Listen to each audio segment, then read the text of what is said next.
Palmer, tell me about yourself. Where were you born and raised? I was born in California, outside of Oakland.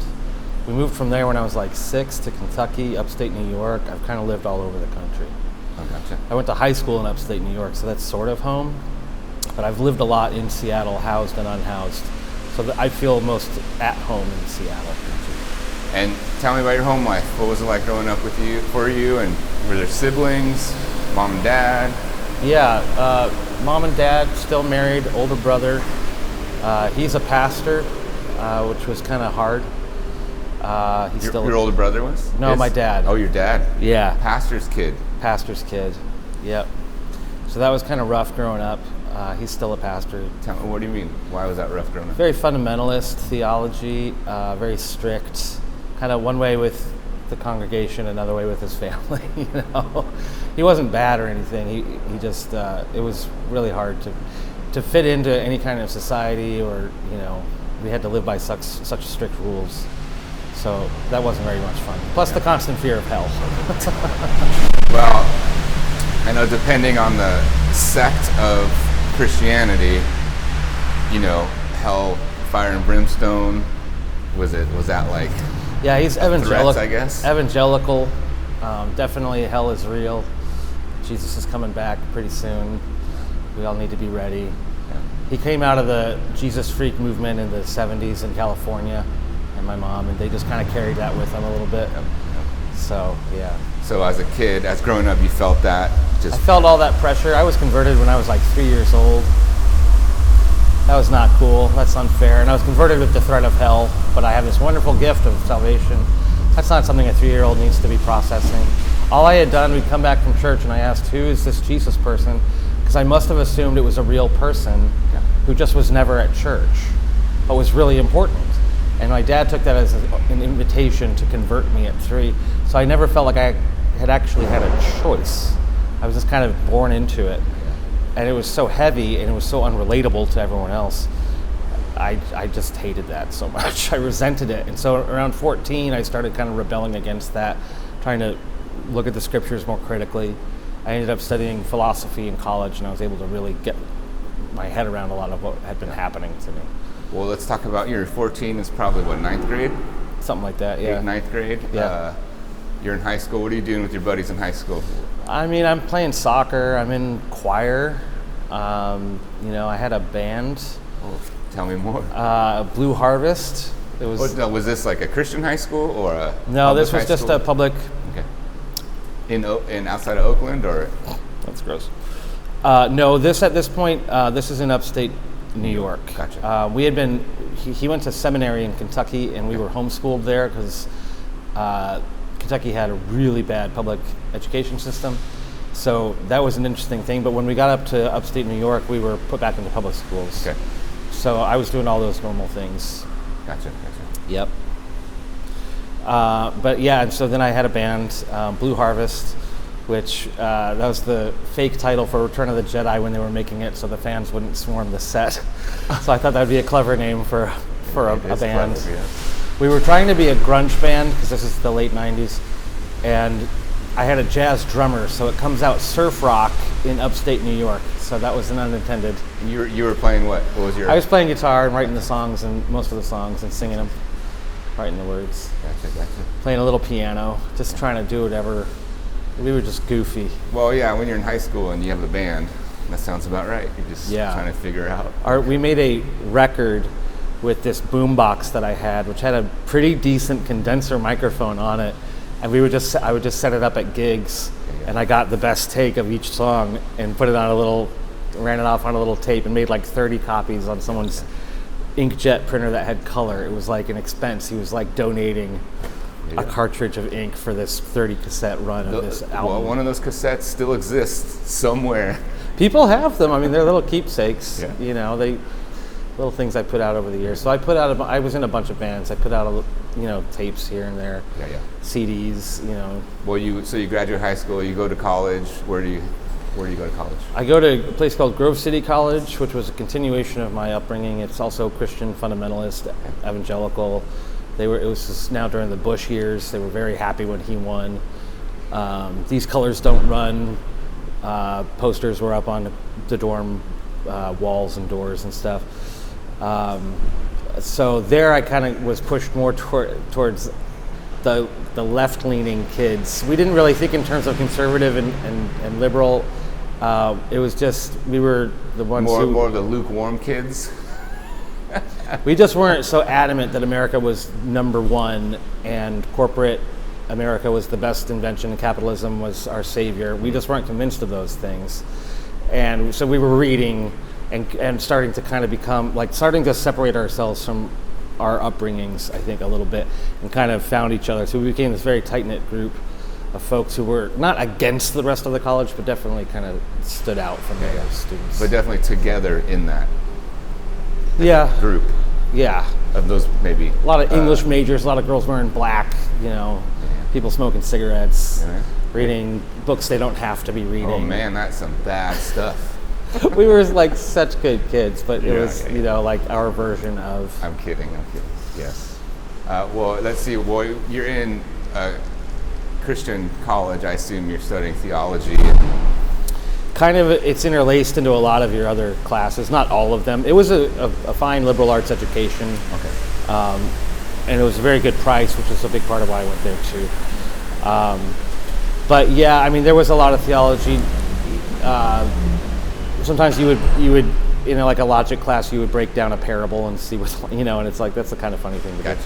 Gotcha. But it wasn't exclusively Christian teaching. It wasn't a Bible college by any stretch of the imagination. Okay. It's a liberal arts college that's been there since like the late 1800s. Oh, gotcha. So it's a real school. They just, in the 70s, a lot of colleges went through changes where they would become oriented towards a specific group so that they could stay alive and have like their niche. Yeah. And a lot of them purged like liberal professors and became very hyper-Christian.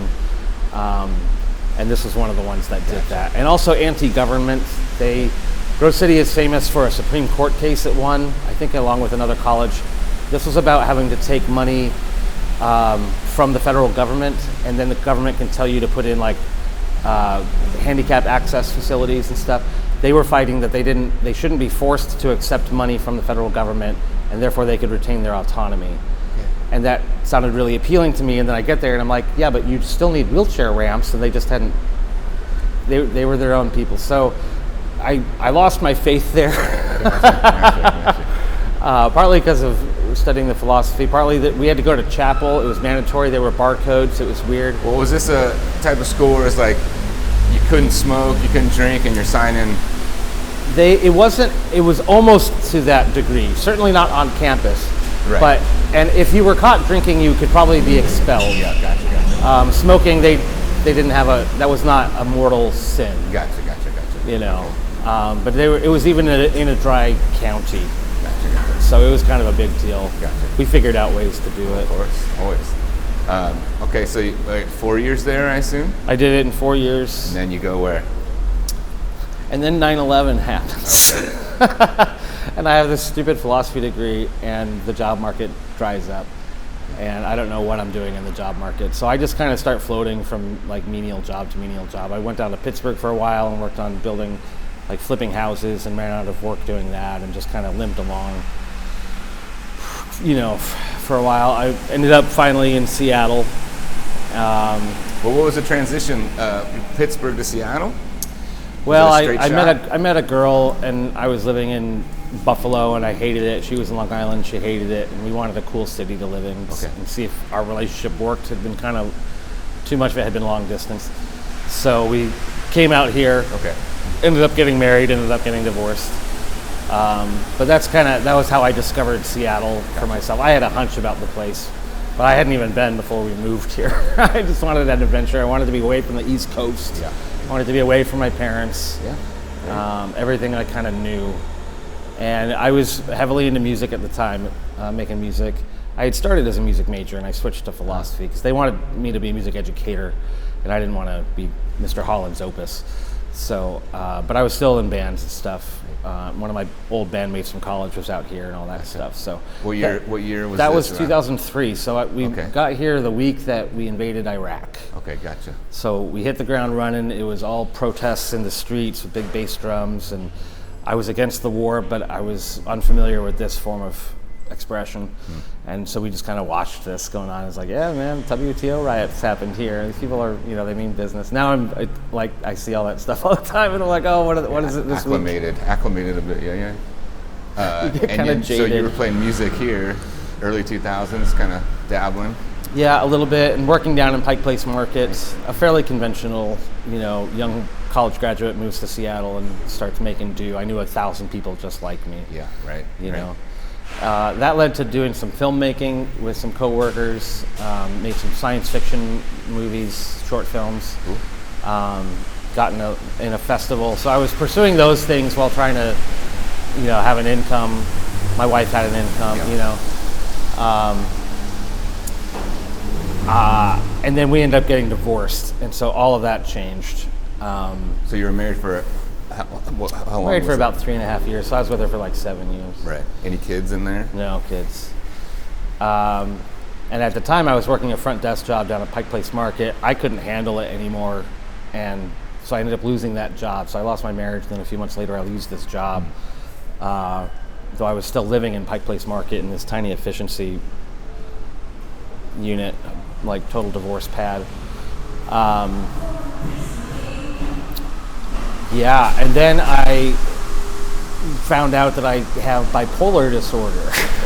How did you find that out?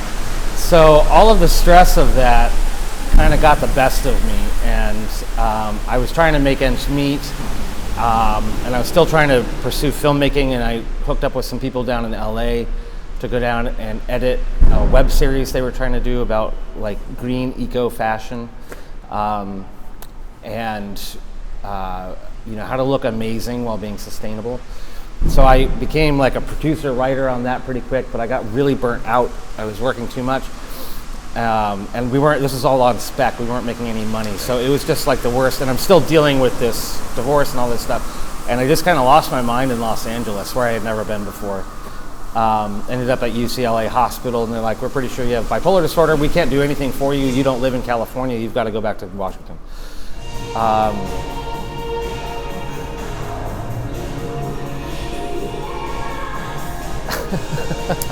right. That's rough. It's okay. I think it'll go away. Yeah. I don't remember what I was. So they said they couldn't help you. You got to go back up to Washington. Yeah, so I came back up to Washington, and I was kind of white knuckling it for a while, and my parents offered to fly me back out to Buffalo for Christmas, which was unusual. They wouldn't come visit me. They never flew me back, but I think they were worried. And I ended up getting myself bumped from an overbooked flight and earning all of these miles. And I had these ambitions of starting this like kind of music label kind of thing. And so I wanted these miles to like whatever, I don't know what I was thinking. And so I ended up in North Carolina. I go to Buffalo, and then I'm going to go to North Carolina. Wait, so instead of going from LA to Washington? No, I was in Washington. Oh, I see. And they buy me this ticket to go. I see. I earned some miles, and I'm there like a day late, and then I've got these miles to use. So instead of going back to Seattle where I had an apartment, I go to North Carolina to see a girl. And then I'm like stranded there because I'm not thinking anything through. I run out of money, all this stuff. And so then I have a suicide attempt. Everything goes south. So I wind up in Buffalo. I'm living with my folks. I'm going to therapy. I'm trying to like deal with this condition that I don't understand at all. It's not clear to me if I even have it or if this is just their perception of something I'm not describing correctly. Am I just repeating things I've heard? Like there's all kinds of doubts. Yeah. I start working for Apple Computer in this extremely high-stress job while I'm going to therapy, and I can't talk to anybody about this, and I don't know anyone in Buffalo but my parents. But I'm doing really well at work. I'm able to transfer to Portland with Apple, so I'm back on the West Coast. Things are going pretty well, and then I have a manic episode. So in this scenario, are you taking meds? You're just doing therapy? I'm taking meds for a while, so you're getting and then some it seems sort of like support. In Buffalo I was, and then it seemed like that didn't need to happen any further. My therapist thought I was doing kind of okay. Gotcha. Fucking phone call. Potential spam, that's all I get. So No, I'm not medicated. I have a manic episode on the floor at Apple. So I have to leave, and I once I take a leave of absence, I'm having a hell of a time getting insurance to let me come back to work. Well, I'm curious, just when you say you had a manic episode, are you open to talking about what you remember? I was just completely overwhelmed by the customers, and I was having a hard time keeping it together, and I went into the manager's office, and I just had a complete breakdown. You can't be there. So, but then I was like having to fight to be able to come back to work. While I'm struggling to get any help, because anytime you're trying to get seen by a psychiatrist, they're like, oh yeah, come back in like 15 years. We might have an opening then. So how are you supposed to support yourself? So I had to like get myself back to work. So like these problems like never get solved. And I'm like always playing catch up with this stuff. And that starts happening financially. So I end up losing that job because I'm late too many times. They have a ridiculous late policy, and the bus system in Portland is garbage. So I'm constantly like 30 seconds late, and so they finally fired me. It was ridiculous. So now I've lost that job. Where the hell do I even go next? That's the first time I kind of started flirting with homelessness. Shit, where did I go after that? Oh, I got myself into some farming work in Washington. So I worked on farms for a while. I'm living in a barn. So at this point now, I'm like struggling to stay in any kind of regular shelter for it. Even, like finally winter comes, we get ourselves in a house, but it's only for like this farming season. So I'm starting to become like a migrant worker kind of thing. Yeah, you don't have like permanent housing. Yeah. It's just temporary work, seasonal. Basically, yes. Yeah, exactly. And that was the first time? That's when that all started happening. Yeah, that was my first experience with it. And it didn't feel like homelessness at that point. It was more like winging it, kind of glorified couch surfing, but paying some rent and stuff. Yeah, right. But again, you're not signing leases, you know. And you have a job, and you have income. I have a job, I have some income, but it's farm work. It's not, you know, you're not making a whole lot. You're having to hustle here and there.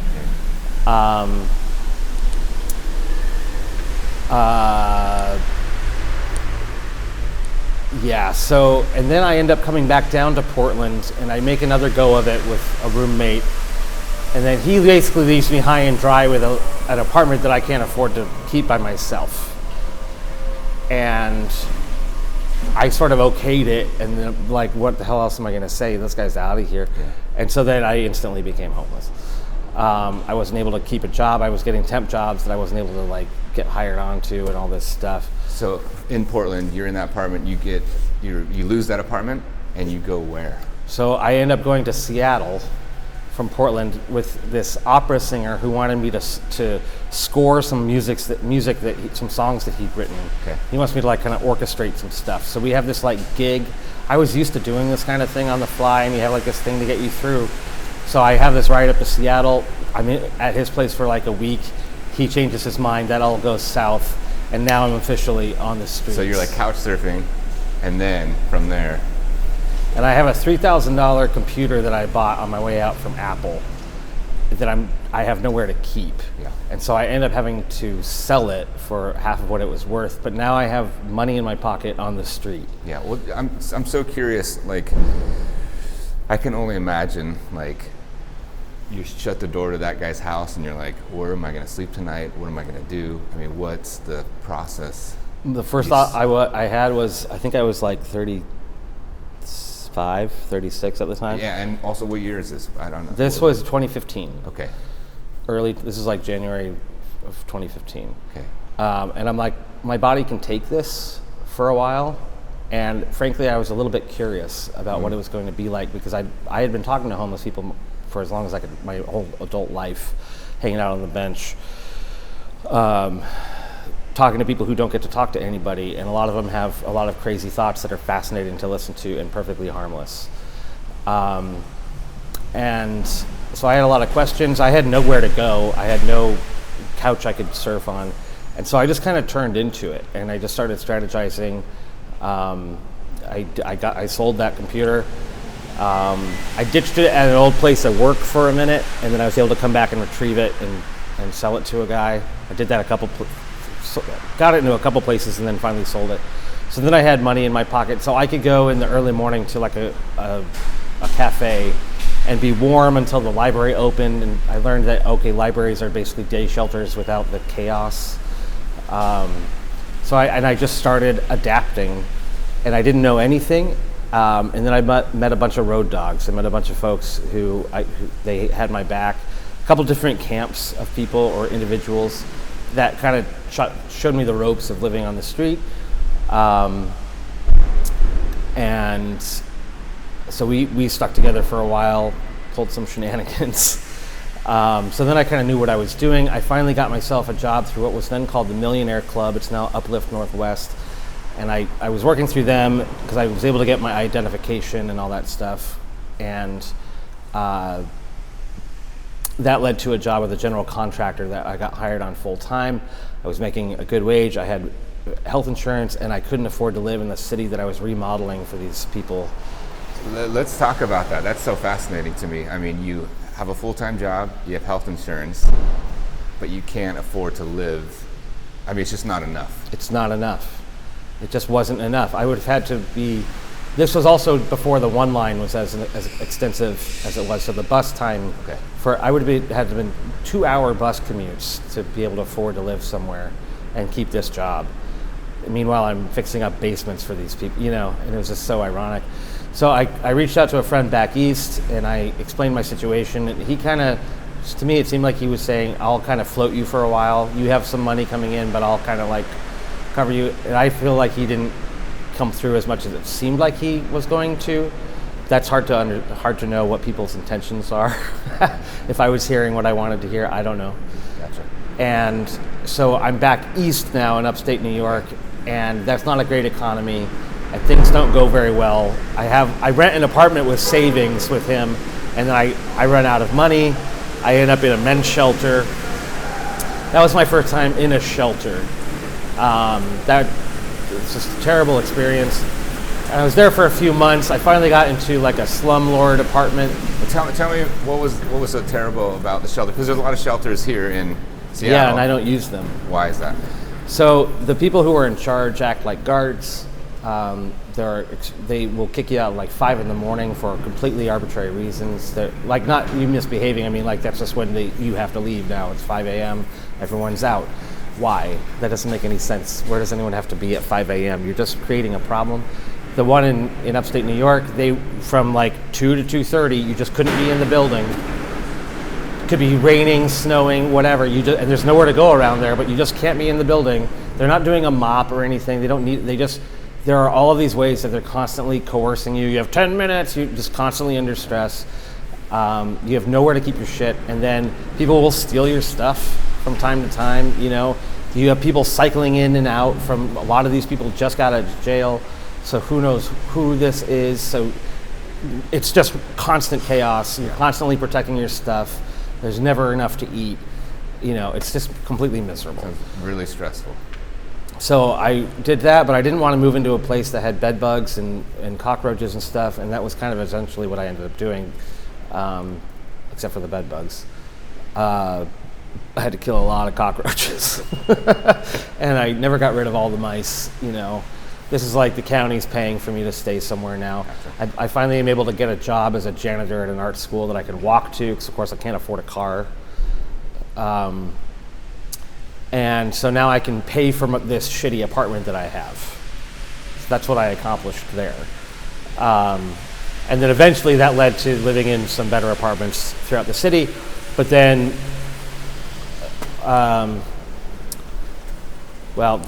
some interpersonal things happened that didn't quite work out. And then COVID hit. I lose a job because of COVID, and then I lose an apartment. And I go to Detroit, so now we're up to 2020. Well, obviously I'm saying COVID. To try to go west, because I'm still trying to cut back out west, because I think I can do better. And they stopped the trains. They shut down the hubs, and so I couldn't get past Detroit. So I just became homeless in Detroit after staying with some friends for a minute. And that's pretty brutal. I spent a lot of time just walking the streets at night. I never really had any trouble from anybody, but it got pretty cold and it was not fun.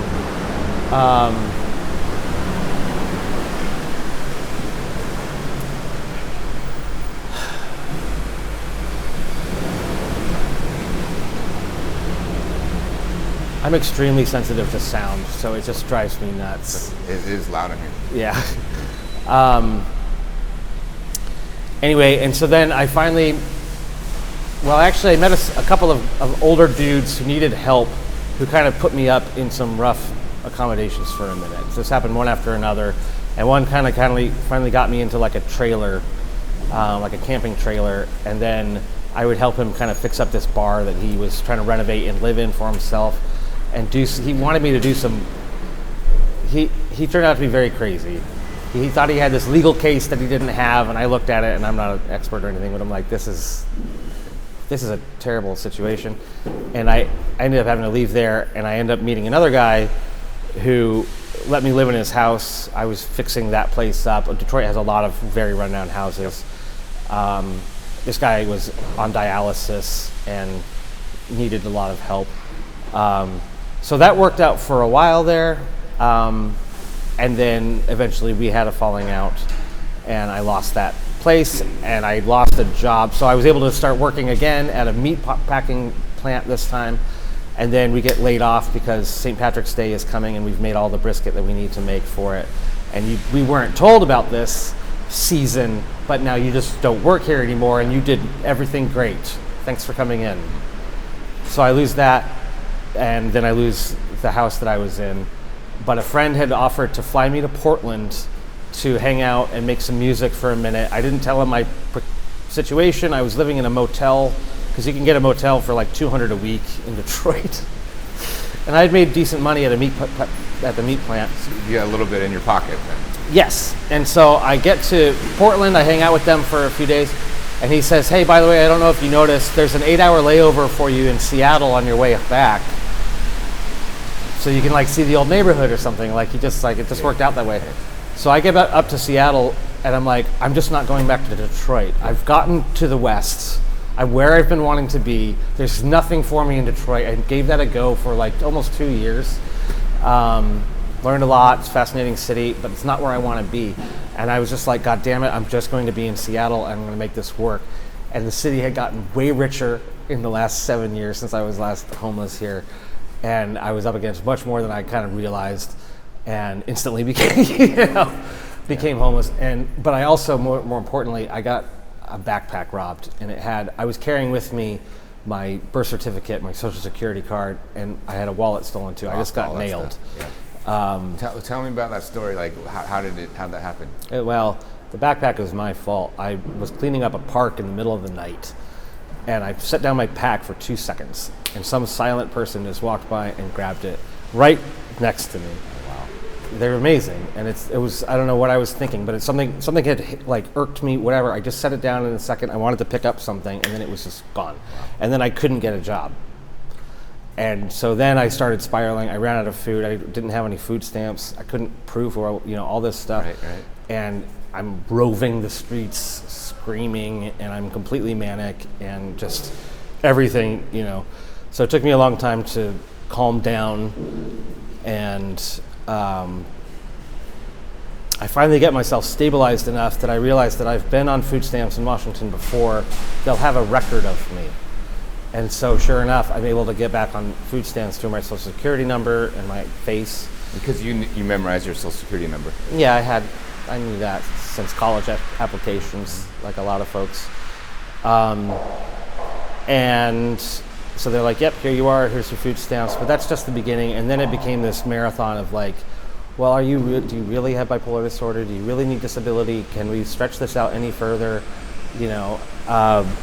It took me a while to get my mail situated, so I wasn't getting messages from the DSHS, and I wasn't showing up for appointments sometimes when I would need to, because like everything, I just couldn't get on top of the thousand things, whatever that whack-a-mole kind of thing was going on, and it took a really long time. Meanwhile, I'm like trying to calm my brain down, so I'm like having freakouts. I'm just screaming, like when I finally got into the psychological evaluation, it ends, I'm just screaming at this guy. And he's like, yeah, I think he might have some anxiety. It's like, fuck. And okay, if that's all I need you to know, if that's all it takes. So he basically diagnosed and just said you have some severe anxiety? I don't know what he said. I'm not privy to those results. Yeah, that was the only word that he mentioned in our interview. Well, it's the only one. I talked about bipolar disorder, and the only word that from his lips was anxiety. And you didn't say anything about PTSD. I think that was like the quality. I think that was as much qualification as he needed for one, because he's only got me for one session. Yeah. So he doesn't have a baseline. Yep. So he can say that definitively, but he can't quite say this guy definitely has bipolar disorder. Yep. But then you get referred to mental health professionals. Gotcha. So I see a counselor now, and that's my disability income from the state is dependent on me seeing, seeking treatment for the disability, like it would be for any other kind of affliction. And I'm happy to be doing that. I'm glad to have that resource. And I'm medicated. I see a psychiatrist as well as a therapist every couple of weeks. You know, I just saw her this last Monday. Yeah, well, so let's that bring us up to your current situation. Yeah. Let's talk about your current situation. So at this point, after a lot of trial and error, I've gotten pretty good at living on the streets without much trouble. In fact, rain is that's like just the hardest part. It's just a pesky annoyance. Sometimes you have to spend most of the night on the trains, you know, stuff like that. Well, so you're in a tent? I don't use a tent because that is a magnet for sweeps, for people letting it on fire. Which you've seen, experienced? Oh, people light tents on fire constantly. It's a known phenomenon. Do you know who? Or I think all kinds of people do it. I think enemies that you've made, and I think people who don't like homeless people. Housed and unhoused. Just, it happens. Yeah. But it's always really sketchy when it happens because it happens so fast, it's in the dark. But I mean, a tent will go up like that. Yeah. You've experienced sweeps. Sweeps, that's the big thing for me. And I don't want to attract any more attention than I have to. So I have a place that I tend to sleep at. Spot. Yeah. And cops will drive by and they don't bother me. It's private property, but it's not enforced. At least the area where I sleep. It depends on where you sleep around that area. Someone will harass you, someone won't harass you. So I've got a tree that's an evergreen that gives me basically rain protection up to a certain point. And I track the weather very closely, and I know, can I make it through the night here, or is it going to start dripping through this tree and I have to have a different shelter? Right. And it was like last night was a downpour, and so that was out. I've got a good sleeping pad. I've got a blanket situation. I've got tights. I've got all of these things. I've been able to, over the months, because I have a small income, been able to collect this really good kit. Right. And then a guy gave me a waterproof North Face backpack, which has been a game changer.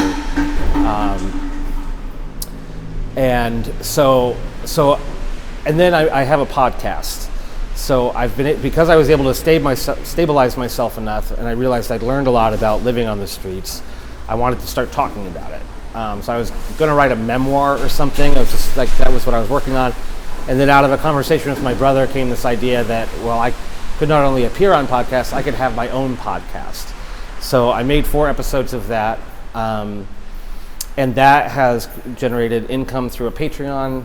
So people are subscribing me, but it's also allowed me, like I advertised a thing on my social media, my personal social media, it's all I have. And I'm just sort of out as homeless in public on my social media, which has been a very strange transition for me. Sorry, a couple questions. I want to talk about that. What do you mean out? Like out of the closet as like, hey. I'm using that as an analogy, by analogy, right. Yes, like out of the closet. Right. But about my economic situation. Yeah. And my housing situation. It's a big deal. Because there's obviously a huge stigma about it. Yeah, totally. But as soon as I started doing the podcast, I'm like, well, I can't hide this. Yeah. It's going to be public to anyone, so I might as... So I don't... You just embraced it, kind of. I pretty much embraced it. Like, I don't go on social media and talk about, like, directly about my homelessness. I say, like, the podcast is about homelessness. And then if you listen to the podcast, you're like, oh, he says he's a homeless person on there. Gotcha. So if you're looking at it, you're pretty sure, but I'm not, like, trumpeting it or anything. Yeah. But I'm in public about it. It's right there. And so the other night, a friend invited me. She had an art night to raise money for a local youth shelter. And she was doing some music. There was someone doing live painting, and she invited me to write and read a story about some experience I'd had that people could relate to. So I wrote a story about meeting a paranoid schizophrenic woman in the park who said she was to street artist Banksy. And how I gave her some money, and just like this really interesting encounter that we had. I got an email from her later that I incorporated into the story because I wanted to showcase her the way that I see her and people like her every day. That is hard for the housed civilians, people walking by, to be able to see her. So I was able to take this, getting used to the fact that like I'm homeless in public, even to like my peer group and whatever. Okay, now I'm able to do that on stage with these strangers, and then some people I do know mixed in there. But I'm able to make it into a powerful story that they can relate to, so that the last thing they're thinking about is not he's homeless. Right. They're thinking about that person, and that's the only thing they talked to me when they came out. They were like, "That was great," and then they talked to me about that person who I'd given them a portrait of. Right. And they would not have been thinking about her or someone like her, especially not in that way, without that. Yeah. So I'm finding ways to make this of value. Yeah. You gave a perspective, a different perspective, different. Well, and so that I'm not, it. I reframed it, and so that I'm not feeling like my time on the streets is wasted time in my life. That I'm able to be a liaison for people who have a heart for the homeless but don't know how to talk to them, and let alone who to ask about any of these things, and then just give it that human face, so that it's so much easier to care about an issue if you know the people who are involved. So that's what I'm trying to always bring to the forefront. And I have to use myself as one of those people because I am one of those. You are one of those people. That's right. So whether I like it or not. That's why we're doing this.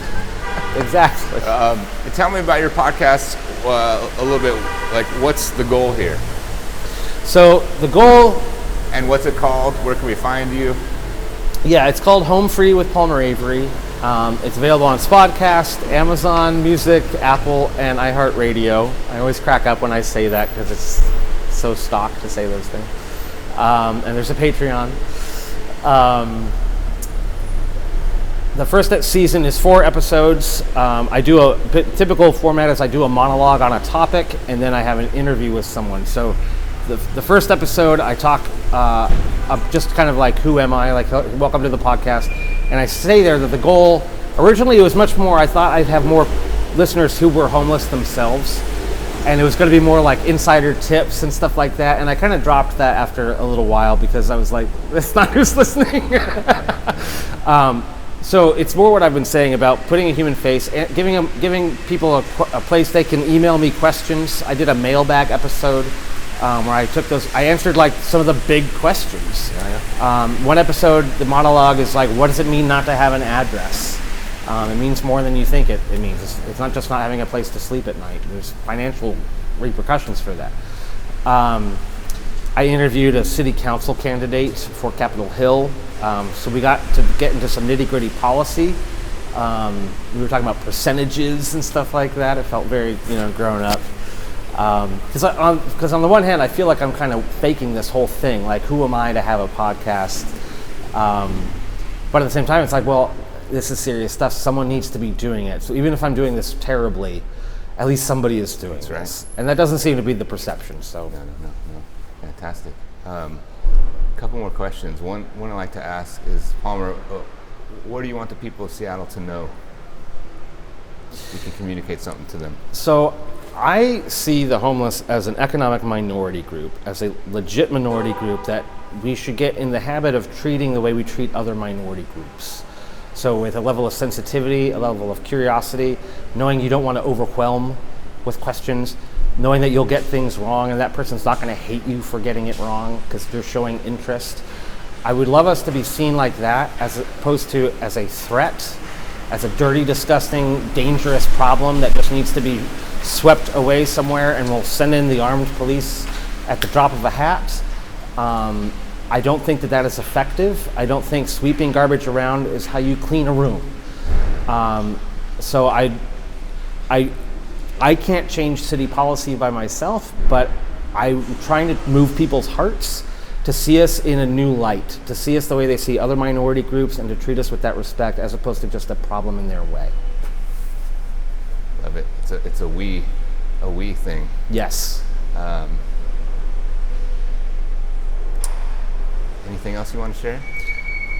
I've really been appreciating the fact that you're doing similar overlapping work. We have different approaches, and I learn from your channel. I haven't watched every episode because sometimes I'm like, oh, more homeless content, But I do check it out, and I'm really glad I'm not the only person who's doing this kind of thing, because the more voices out there, the better. That's right. Thanks for your time, man. Thank It's good you. to hear your voice, and thanks for sharing part of your story. Right on. All right. Take a couple photos, grab that little mic. Oh, yes.